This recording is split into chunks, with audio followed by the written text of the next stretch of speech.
Now I want to tell the story of a family that we met. Particularly, we met the husband and the wife, Salim and Arabia.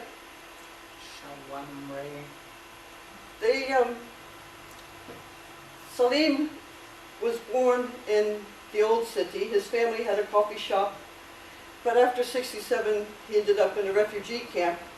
But he went to Saudi Arabia and earned some money, and that's where he met his wife, who was from Jordan.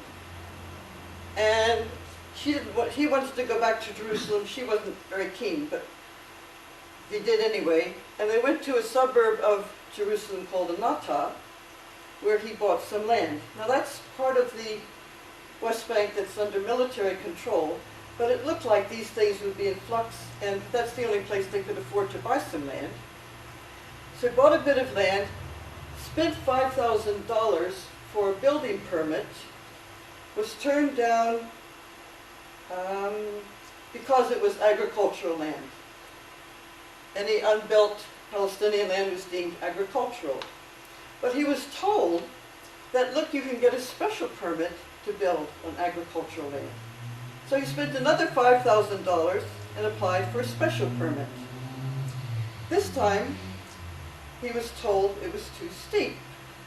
But all over Jerusalem Hills, you see settlements on steep slopes. It's the way the contour of the land lies. By the way, he said it was too stony for agricultural land anyway. But then he was told, look, it's okay, try once more. So he spent another $5,000. He tried to use the legal system to legally build a house.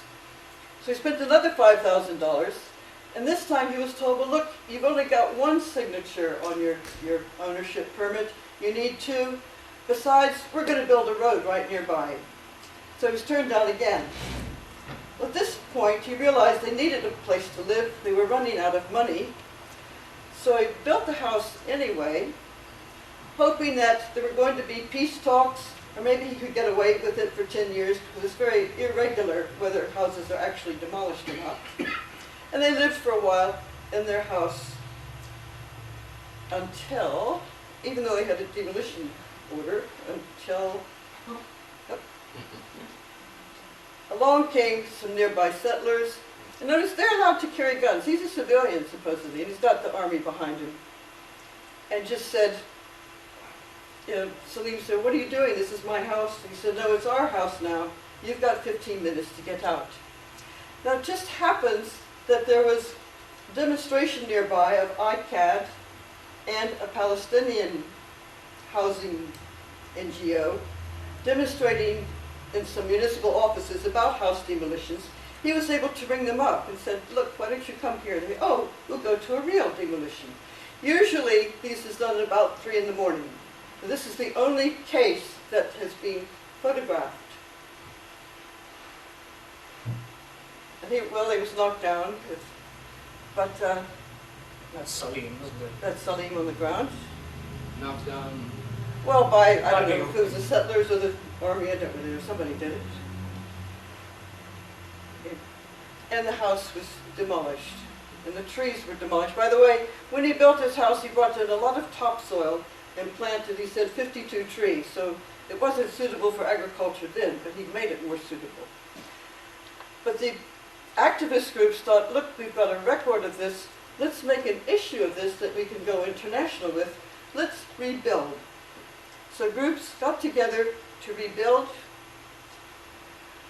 partly Israeli groups, partly Palestinian, partly internationals, rebuilt the house. But when it was rebuilt, some of them were a bit worried. You know, I don't know about, oh, actually, we'll go to the next one, sorry. This was a chance for Jewish activists to see in their own eyes what was happening. This was a chance for Palestinian children to see Jews who weren't soldiers and pointing guns at them. So it does have its good side. And Salim here is feeding the workers. Hospitality is a big thing with Palestinians, and I think it is, I've heard it is with other Arabs in other countries.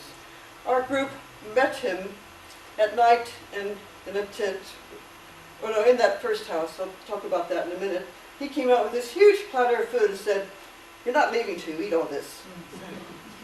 So here he is feeding all the workers, all the helpers. The next day, after the house was completed, they've come back to demolish it again, The very next day. the very next day. So there was a second demolition, there was a second rebuilding, there was a third demolition, a second rebuilding. They thought, we're not going to give up on this. Third demolition, a third rebuilding. You keep going, Mary.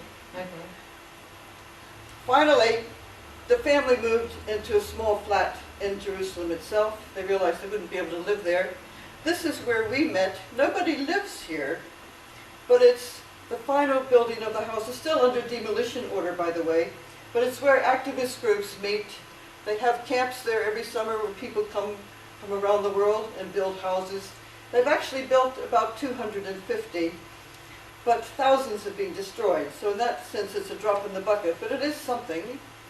And the mural here is in honor of 2 women who were killed in Gaza. And you have dead Caterpillar tracked bulldozers. You have Rachel Corey and Nura, It's on there. Nuha Swiden, who was killed in Gaza when the house was demolished next to hers. And House of Beit Arabiya means Arabia's house. Actually, I just want to give you an idea of what it means to have your house demolished. This is Salim's own words. You know, the demolition of a house means the demolition of a family. Everything changes after that. Demolition is the violent violation of the very essence of a family and of every person in it. Do you know what a home is? Think about it. Even the word is one of the most intimate words we have, like mother, father, family. The law defines it as a man's castle, a place of special sanctity and meaning. It's the place where your most intimate life is carried out, where you live safely with your family, where you can create your own world through the pictures on the wall, the furniture, the garden, where your kids live and have their toys, and their basic sense of security. It's a place you can call your own, that you built with the money you earned, and where you provide for your family. And then he tells what it meant to his family. For his wife, Arabiya, he says she really lost the joy of living. I can see she's leaving me. She drifts off and becomes very silent. His oldest son had to quit school to work because they've lost everything and have no money. His daughter doesn't do well at school anymore. The children used to do very well at school, but now they're just terrified all the time. The youngest daughter was quite frightened when airplanes flew over their house, their apartment, which is near the exit to Ramallah.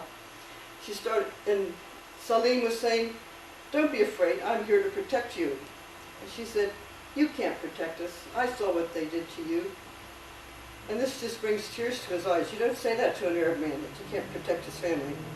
So it's this human cost of what's done to one family that we're able to illustrate has been done to thousands of families.